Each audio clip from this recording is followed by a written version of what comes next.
Hi guys, welcome to Satya Fashion Hub. இன்னைக்கு வந்து நம்ம ஃபேஷனபிள் என்ன கலெக்ஷன் பார்க்க போறோம்னா வேல்தாரி காட்டன் தான் பார்க்க போறோம். வேல்தாரி காட்டன் வந்து ஃபுல் வியூ காட்டுங்க அப்படின்னு சொல்லிருந்தீங்க. பாருங்க கலர் ரொம்ப நல்லா இருக்குல்ல. வாவ் சூப்பரா இருக்கு. ப்ளூ கலர் பார்டர் வந்து நேவி ப்ளூ பார்டர். பார்டர்ல வந்து பாருங்க பிகாக் டிசைன் கொடுத்திருக்காங்க. ரொம்ப நல்லா வந்திருக்கு. saree ஃபுல் இந்த மாதிரி கோல்டன் கலர் கொடுத்திருப்பாங்க. பார்டர் எந்த கலர் வந்திருக்கோ அந்த கலர்ல தான் ப்ளவுஸும் முந்தியும் கான்ட்ராஸ்டா கொடுத்திருப்பாங்க. பாருங்க தெரியுதா?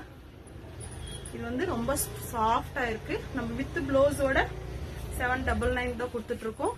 நம்ம எடுத்துட்டு வந்திருக்க 4 கலர்ஸும் ரொம்ப கான்ட்ராஸ்டா கொடுத்துருக்காங்க. உங்களுக்கு வந்து எந்த கலர் பிடிச்சிருந்தாலும் ஸ்கிரீன்ஷாட் எடுத்து வாட்ஸ்அப் வந்துருங்க. இது ப்ளவுஸ் தான். பாருங்க ப்ளவுஸ் ரொம்ப நல்லா கொடுத்துருக்காங்க. நம்ம சேனல் பிடிச்சிருந்தா லைக் பண்ணி ஷேர் பண்ணி கமெண்ட் பண்ணுங்க. சத்யா ஃபேஷன் ஹப்பை வந்து ஃபாலோ பண்ணிக்கோங்க. யூடியூப்ல வந்து சப்ஸ்கிரைப் பண்ணி பெல் பட்டன் கிளிக் பண்ணிக்கோங்க. இது மாதிரி அஃபோர்டபுள் பிரைஸ்ல நிறைய கலெக்ஷன் எடுத்துட்டு ஓகே.